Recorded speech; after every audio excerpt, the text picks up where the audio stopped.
y el título es Viejo pero no obsoleto. Que nadie se sienta tocado por este título, por favor.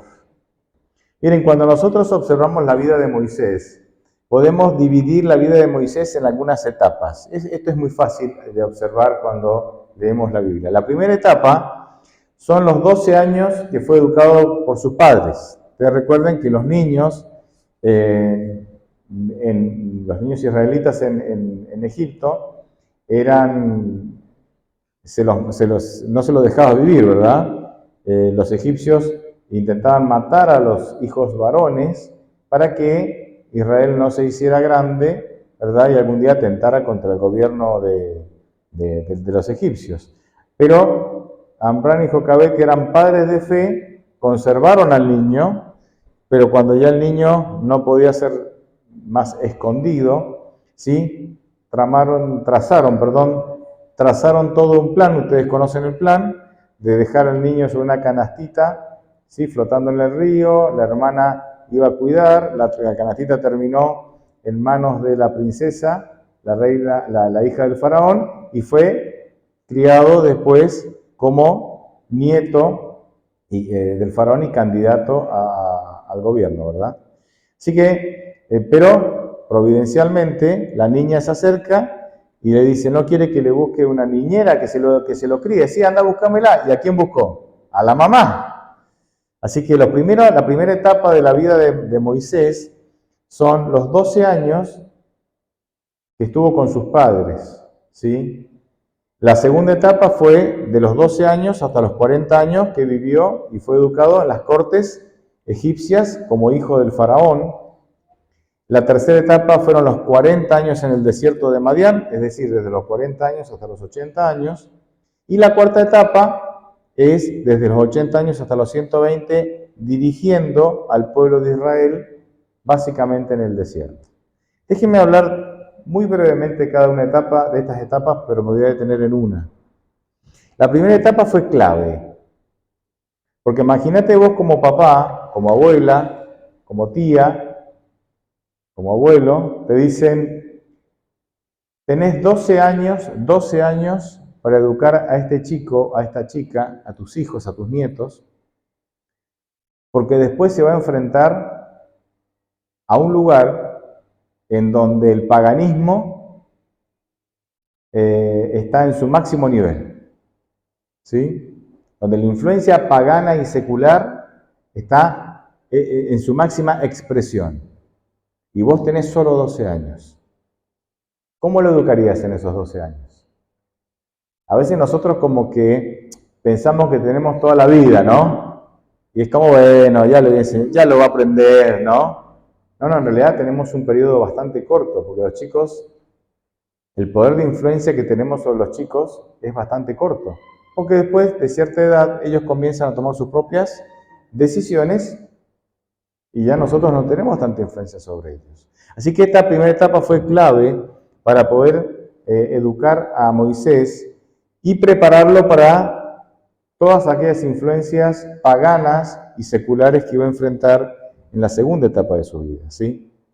Entonces, la segunda etapa, uno puede pensar, bueno, esto fue muy negativo, exponer a este chico a todas esas influencias paganas, pero esta etapa tuvo una ventaja, y Dios necesitaba que Moisés pasara por esa ventaja, y era la idea de poner en la mente de Moisés, inculcar en la mente de Moisés la mentalidad de un ser libre.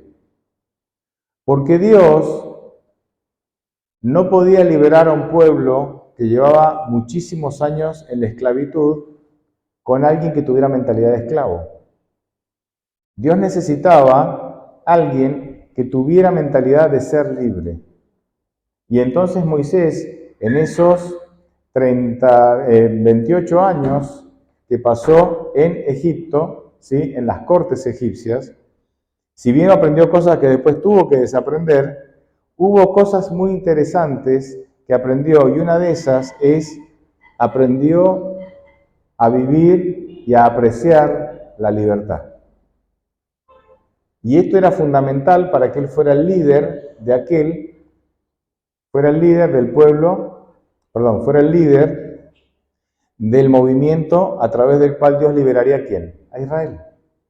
Dios necesitaba liberar a un pueblo esclavo con alguien que tuviera mentalidad de un ser libre.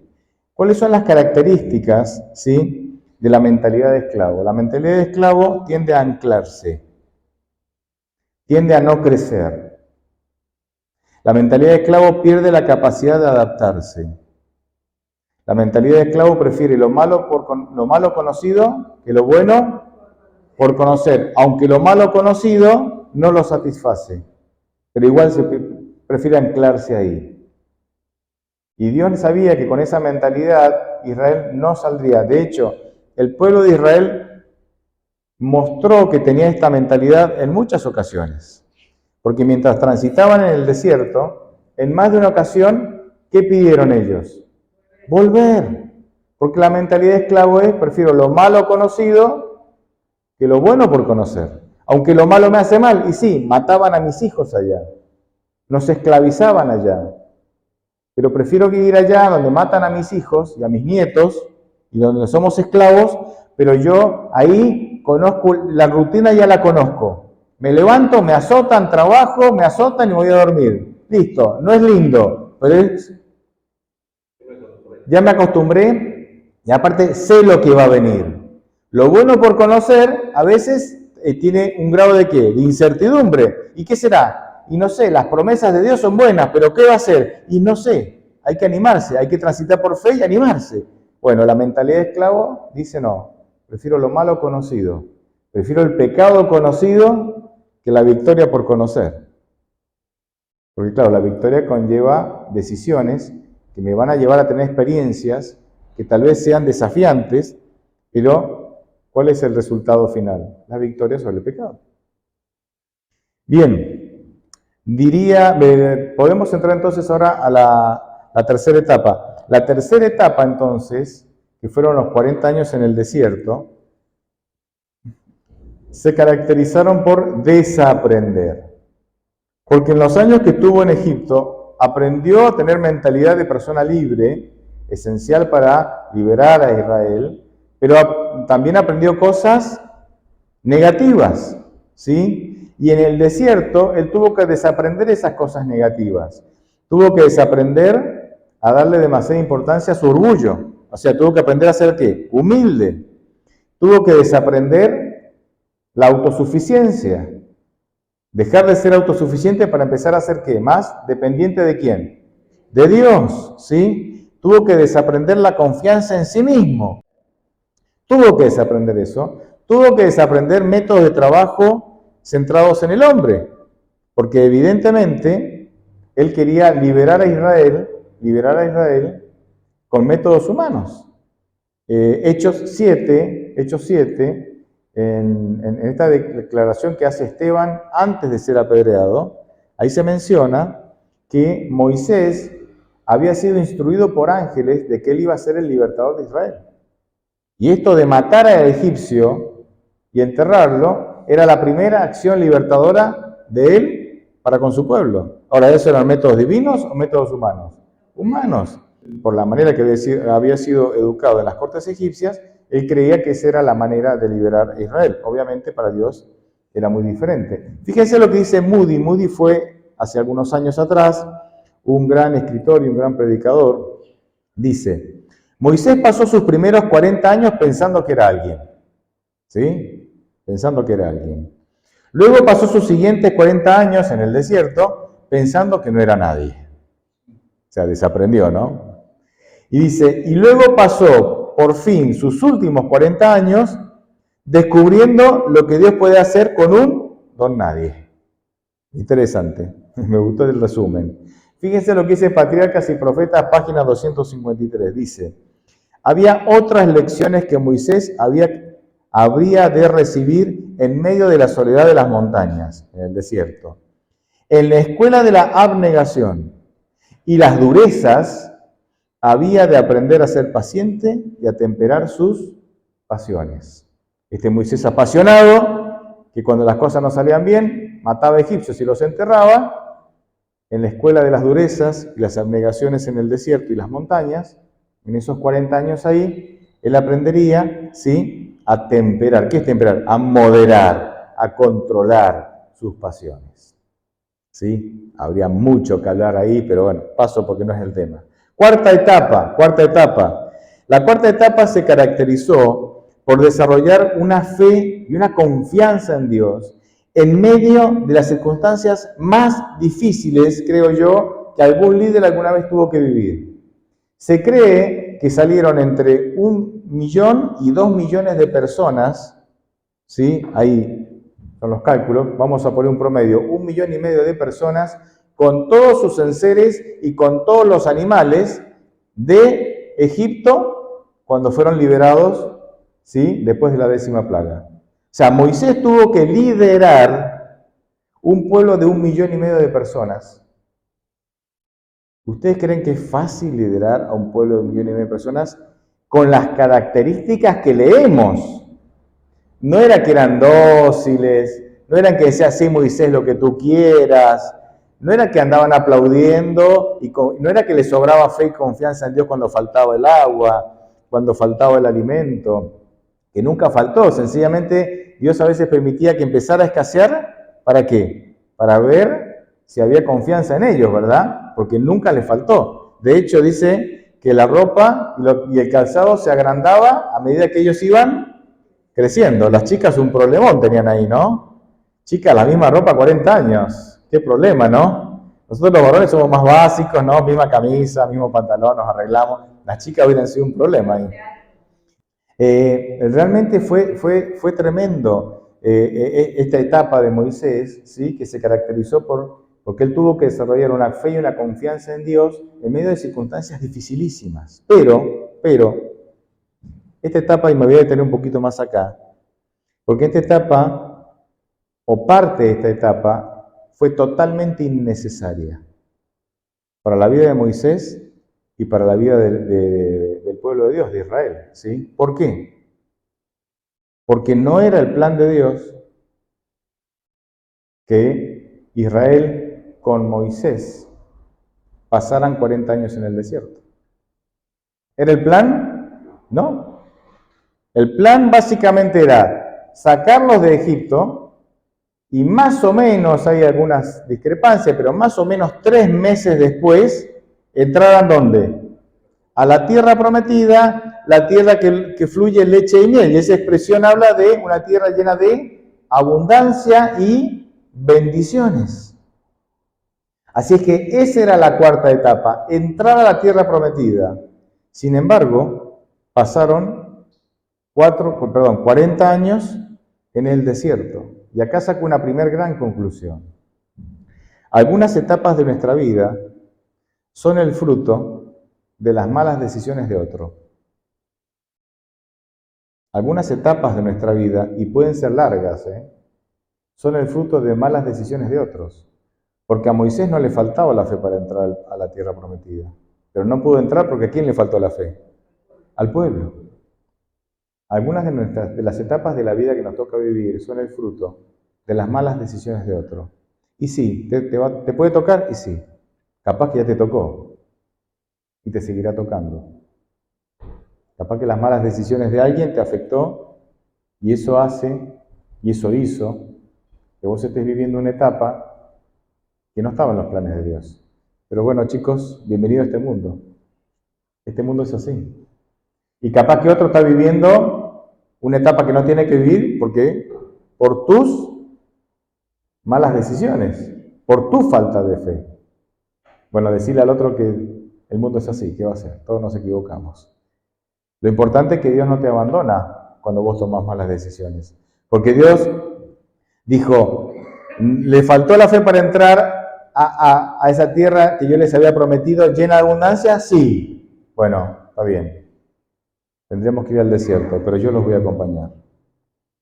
Y sacaré agua de la roca y haré llover maná todos los días y les crecerá la ropa y el calzado mientras ellos crecen. Y los protegeré de escorpiones y de serpientes y de pueblos que los ataquen. Dios estuvo ahí. Pero claro, ese no era el plan A, era el plan B. Era el plan B. Miren, en la Biblia nosotros encontramos que el desierto conlleva dos conceptos. Encontramos dos conceptos del desierto. El primer concepto es que el desierto es el lugar a donde Dios te quiere llevar para tener una comunión especial con Él. Y resumo este concepto con un pasaje que está en Oseas 2, del 14 al 16. Oseas 2, del 14 al 16. Podría citar otros, pero este creo que es muy claro.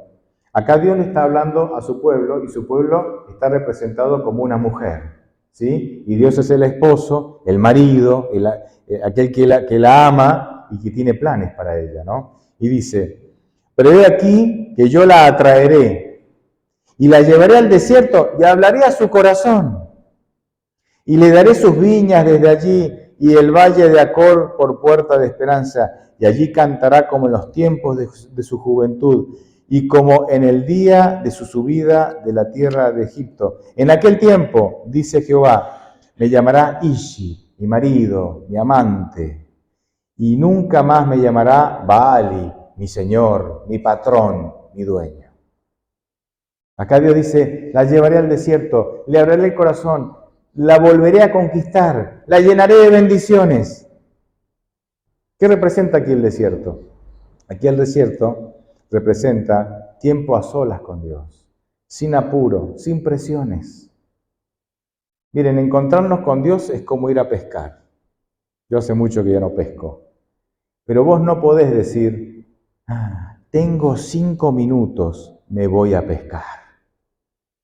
Y vas, estacionás el auto, corres 100 metros, encarnás, tirás 30 segundos, sacás, volvés corriendo al auto, te subís y volvés al trabajo.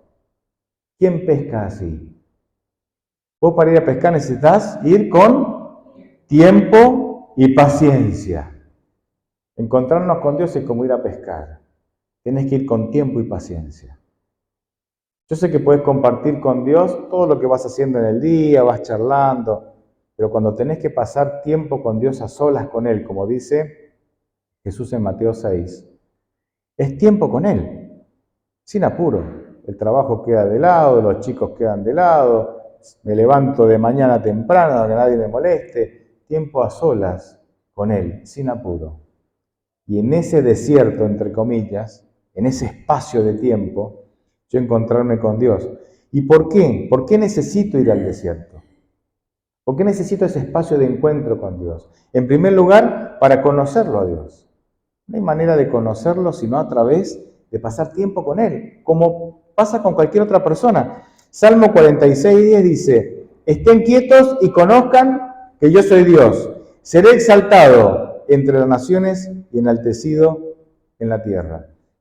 Dios es tu papá, que te quiere cuidar, que te quiere mimar, que te quiere sostener. Y así como nuestros papás terrenales no siempre pudieron evitarnos que nos cayéramos y nos peláramos las rodillas, pero sí estaban ahí ¿para qué? Para limpiarnos, así Dios no siempre puede protegernos porque nosotros tomamos malas decisiones y Él respeta. Él nunca va a violar nuestra capacidad de elegir, pero ahí está para limpiarnos la rodilla, ¿no? Lastimada. Dios le dolió mucho que Israel no tuviera la fe y la confianza en Él, a pesar de que Él le había dado grandes evidencias de su poder, no tuvieran la confianza en Él para entrar a la tierra prometida. Pero Dios no los abandona, ¿no? Dice, bueno, no quieren entrar, está bien, no los puedo obligar, pero yo los voy a acompañar en el desierto y los voy a sustentar ahí, porque los amo. Y cuando vos pasás tiempo con Dios y vas conociendo esa faceta de Dios, que es su principal faceta. Su principal faceta no es ser juez, aunque su principal faceta es ese Dios que te quiere salvar, ese papá que te quiere cuidar. Esa es su principal faceta. Cuando vas conociendo esas cosas, cuando vas conociendo esa faceta de Dios, enfrentás la vida de otra manera. Vos fíjate, Daniel en el foso de los leones, por no querer orar, ¿verdad?, al emperador, al rey, ¿no? Ahí. Y fue, tranquilo. O los 3 jóvenes hebreos enviados al horno de fuego. Sepas tú, rey, que Dios nos puede librar, pero si no nos libra, no te adoraremos. Vamos al horno. Tranquilo. porque yo soy victorioso, aunque obtenga la victoria y Dios me libre del horno de fuego, o soy victorioso, aunque tenga que morir como mártir, porque en Cristo somos siempre ¿qué? Vencedores, siempre victoriosos. La muerte no es un problema para Dios.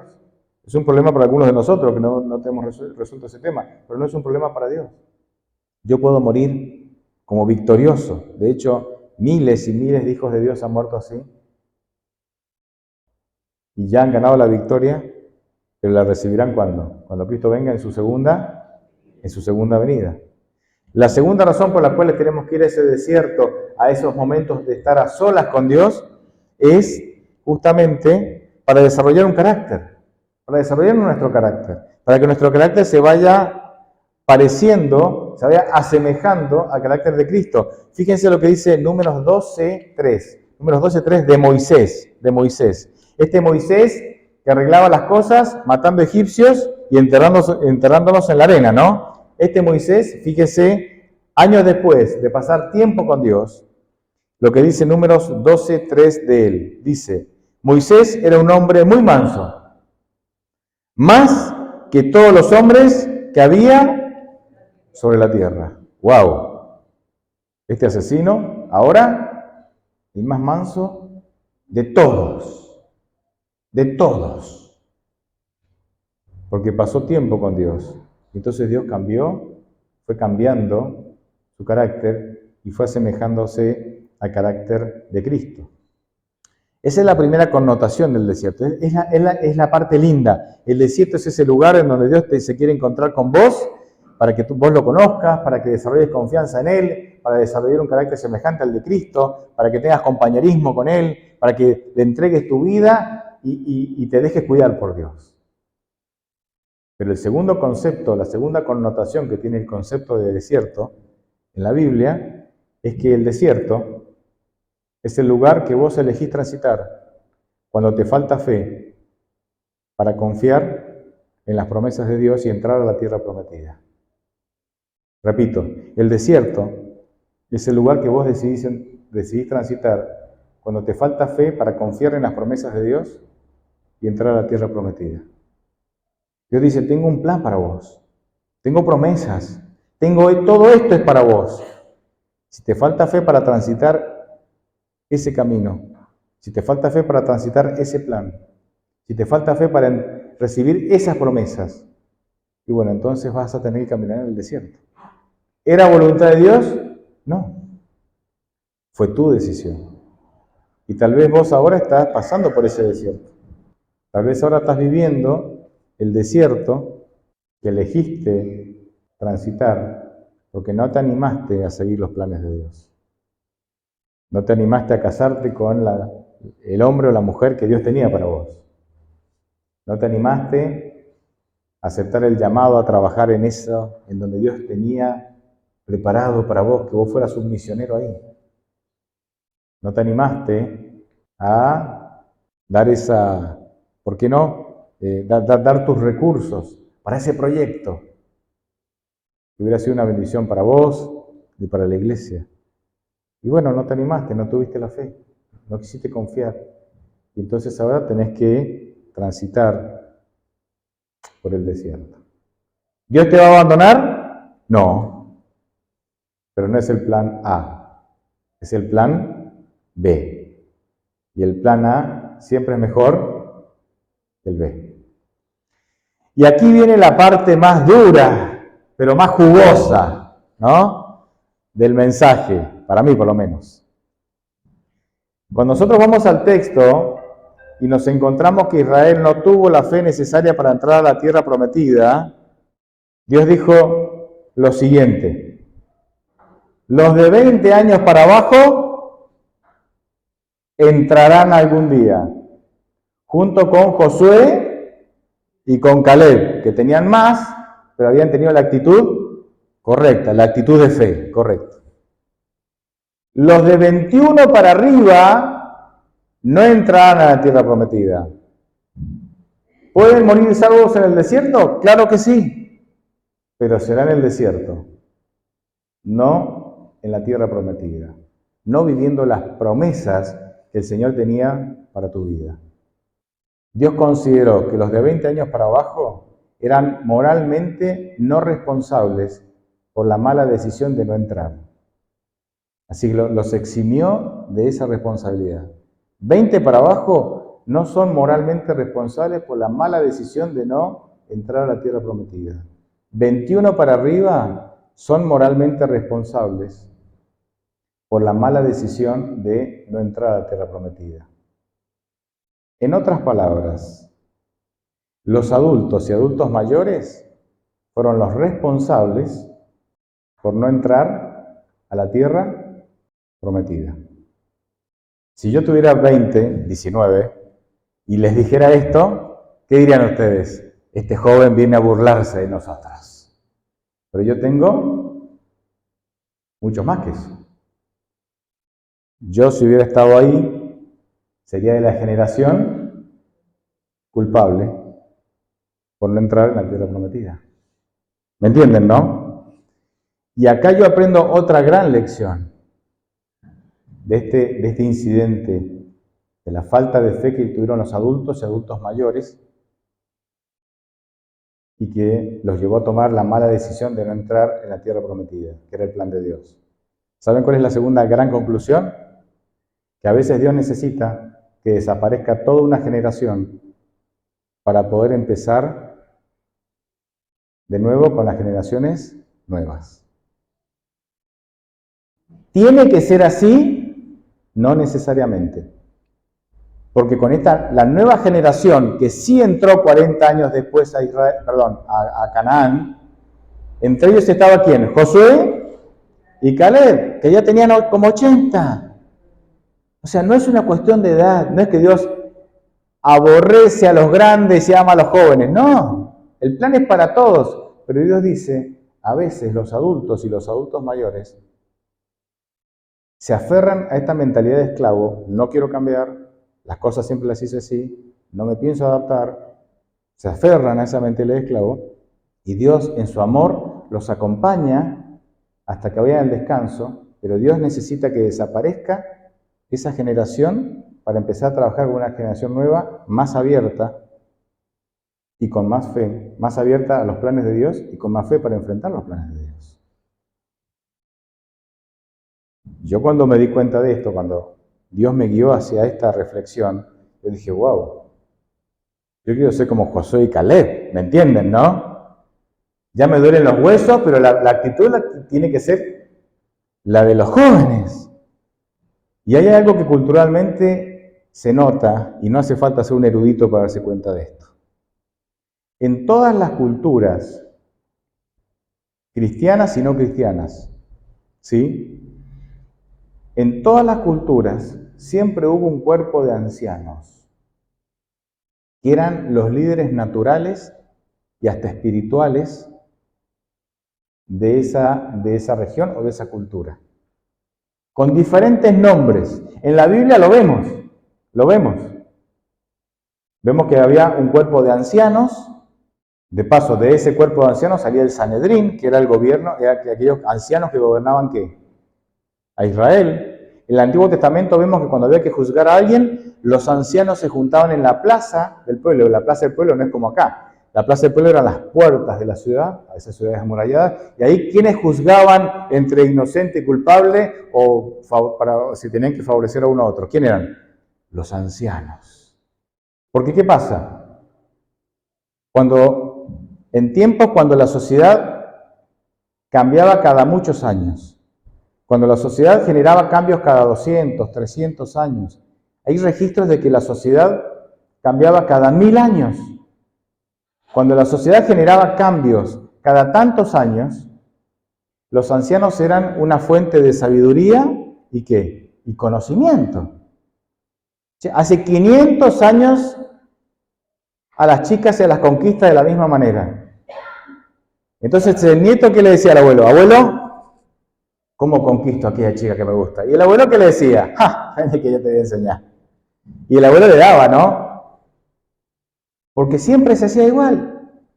Entonces los ancianos eran respetados y eran una fuente de sabiduría y conocimiento. Y entonces nos encontramos hoy, en donde nuestra sociedad, desde hace 30 años, y un poco más también, genera cambios importantes cada 5 o 10 años. Cada 5 o 10 años. Y podemos verlos, podemos verlos. Entonces hoy los ancianos tienden a ser obsoletos. Levanten la mano aquí los presentes, ¿quién necesita que su hijo o su nieto o su sobrino le haga un trámite por internet? Le haga un trámite por internet. Levante la mano a los aquí presentes, ¿quiénes necesitan que, configúrame el celular porque no lo entiendo? O que le enseñe a usar el celular, o que le enseñe a navegar en internet, o que le enseñe a usar, este control remoto tiene 400 botones, ¿cuál aprieto? Vení, mamá, vení, abuela. O sea, hoy se dio vuelta la torta, queridos. Antes los ancianos eran los que se las sabían todas, y venían los nietos y los hijos, enseñame. Claro, vení, yo te enseño. Ahora se dio vuelta la torta, ahora los chicos son los que nos enseñan ¿a quién? A nosotros. Estamos en problemas. Los chicos dirían, genial, nosotros decimos estamos en problemas. Las cosas cambiaron. Las cosas cambiaron. Y entonces nosotros también tenemos que cambiar. Porque si vos y yo no cambiamos, nos volvemos obsoletos. Y yo sé lo que vas a decir, porque yo te entiendo, yo estoy en la misma rango que vos. Hay cosas a las cuales me podré adaptar. Y hay cosas que nunca me podré adaptar. Porque los chicos son nativos digitales, nacieron con un celular en el bolsillo, y nosotros somos turistas. O sea como que visitamos, y eso marca una gran diferencia. Algunas cosas nosotros podemos adaptarnos, y tenemos que hacerlo. Y en otras cosas no podremos. Nos van a aventajar. Pero hay algo en lo que sí nosotros podemos todavía hacer un aporte importante. Y antes de leerles eso, fíjense lo que dijo Alvin Toffler sobre este asunto del papel de las personas mayores y adultos mayores en nuestra época. Él dijo, los analfabetos del siglo XXI, antes, hasta el siglo XX, los analfabetos eran los que no sabían qué, leer y escribir. Pero fíjense en lo que él dice, los analfabetos del siglo XXI no serán los que no sepan leer y escribir, no serán los que no sepan leer y escribir, sino los que no sean capaces de aprender, desaprender y volver a aprender. Porque los cambios son tan importantes, porque los cambios son tan grandes en tan poco tiempo, que hoy aprendiste en 5 años, lo que aprendiste no sirve más. Tenés que reaprender porque hay otra plataforma, otras aplicaciones, otros medios de comunicación y lo que aprendí no te sirvió. Hay que desaprender lo anterior y si vos no estás dispuesto a aprender, desaprender y reaprender, vas a ser parte de los analfabetos del siglo XXI. Pero vuelvo a la pregunta que para mí es la pregunta clave de esta reflexión. ¿En qué nosotros finalmente podemos ser absolutamente relevantes, importantes a nuestros jóvenes hoy? ¿En qué? No en tecnología, ni en avances, ni en la manera en que hoy la vida se mueve, porque en eso ellos son los líderes. ¿En qué? En experimentar victoria sobre el pecado, que para mí es lo más importante. Porque vos imaginate, un chico de 10 años, 12 años, 18 años, ¿cuánta experiencia tuvo con Cristo? ¿Cuánto kilometraje transitó con Cristo? Como para decir, la tengo re clara para vencer las tentaciones y el pecado.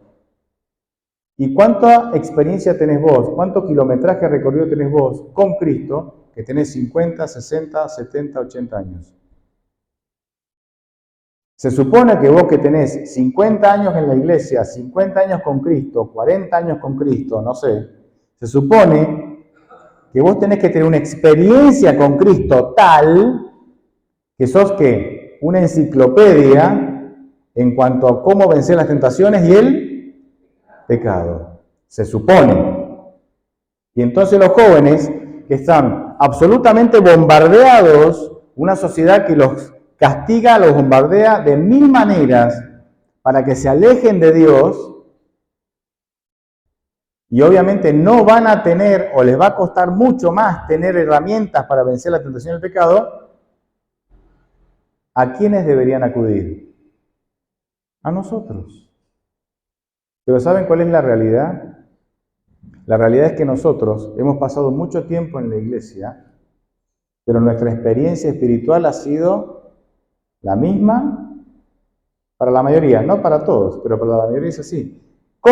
¿Y por qué se anima a decir eso, pastor? Me animo a decir eso porque Jesús en Apocalipsis 3 dice, ustedes son la Odisea, son tibios. Son tibios.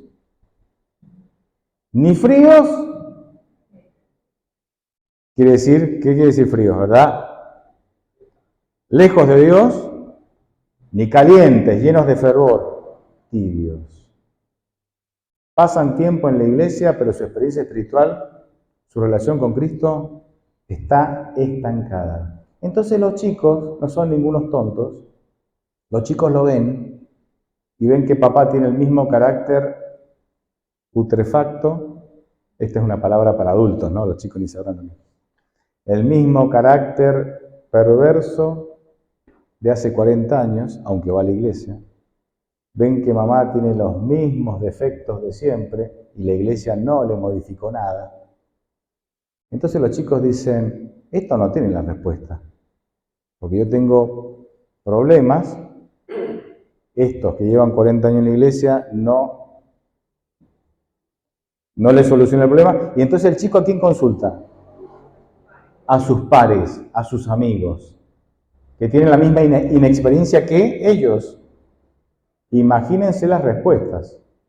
Por la gracia de Dios, muchas veces el Señor interviene y salen cosas buenas de ahí, pero muchas veces que salen de ahí. Cualquier barbaridad. Porque nosotros yo puedo entender que desde lo social tecnológico nos quedemos atrás. Es casi una cosa esperable, ¿no? Pero hermanos, desde lo espiritual nosotros la tendríamos que tener muy clara. Y tendríamos que ser referentes espirituales para nuestros chicos. De hecho, una de las tantas razones de que a veces los jóvenes se van de la iglesia, ¿por qué? Porque no somos referentes para ellos. No somos referentes. Es una, no digo que, habrá muchas. No somos referentes para ellos. Los chicos nos ven y no quieren ser como nosotros. No quieren ser como nosotros. Cascarrabias, mentalidad de esclavo, se oponen, ¿me entienden, no? Y queremos cantar un corito. No, corito no. Y queremos, no sé, venir de Bermuda. No, ¿cómo va a venir? ¿Me entienden, no? Así, atrancados. Y entonces los chicos dicen, bueno, que la iglesia de dinosaurios siga creando dinosaurios. Nosotros vamos a explorar mundos nuevos. Ahí está. Y después oramos por nuestros hijos, ¿no? Por nuestros nietos. Claramente nosotros, desde lo social y tecnológico, estamos en desventaja. Pero claramente deberíamos estar en ventaja desde lo espiritual. Y esto es un desafío. Es un desafío para mí, pero traslado este desafío a ustedes, porque posiblemente también sea un desafío para vos. ¿Qué pasa si hoy tal vez nunca aprendas a usar el celular como tu hijo, tu nieto? Pero ¿qué pasa si hoy tomás la decisión de decir, Señor, realmente quiero redescubrirte? Realmente quiero conocerte como es mi privilegio conocerte. Estoy seguro que no te he terminado de conocer, porque tú eres un Dios infinito. En los 30, 40 años que llevo en la iglesia, no te puedo haber terminado de conocer. A un Dios infinito no se lo conoce, ni en 30, ni en 40, ni en una eternidad, hermanos. Y esa es una de las cosas gloriosas que va a tener el reino de los cielos. Que nosotros vamos a poder conocer a Dios y redescubrir aspectos de Dios durante toda la eternidad, porque Él es infinito, porque es inconmensurable su amor, su carácter y su persona. ¿Y por qué no nos vamos de acá con esa decisión? Señor, quiero redescubrirte.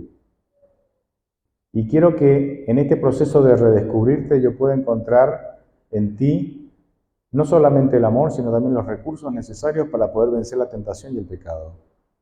Y entonces cuando las generaciones más jóvenes vean que yo soy un cristiano victorioso, con luchas, imperfecto, pero victorioso, tal vez se animen a tocar mi puerta y decirme, che, ¿me das un consejo? Che, ¿qué hago con esto? Che, ¿cómo salgo de esta otra? Y tal vez nosotros ahí tengamos algo relevante que decirles. Les dejo este desafío. Amén.